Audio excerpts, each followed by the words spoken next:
সুপ্রিয় দর্শক মণ্ডলী, আশা করি আপনারা সবাই ভালো আছেন। আজকে একটি অত্যন্ত গুরুত্বপূর্ণ বিষয় নিয়ে আপনাদের সাথে আলোচনা করার জন্য এসেছি, আপনাদেরকে জানানোর জন্য এসেছি।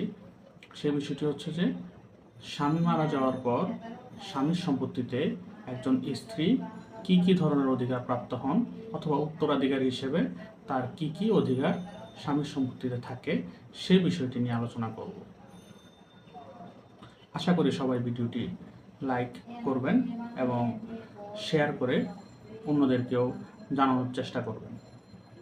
আর যদি ভিডিওটি ভালো লেগে থাকে অবশ্যই চ্যানেলটিকে সাবস্ক্রাইব করে দেবেন।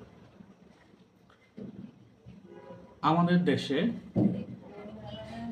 মূলত দুই ধর্মের লোক বেশি, সেজন্য আমি এই দুই ধর্মের আমাদের যে হিন্দু এবং মুসলিম, এই দুই ধর্মের ভাই বোনদের জন্যই আজকের ভিডিওটি বানাচ্ছি।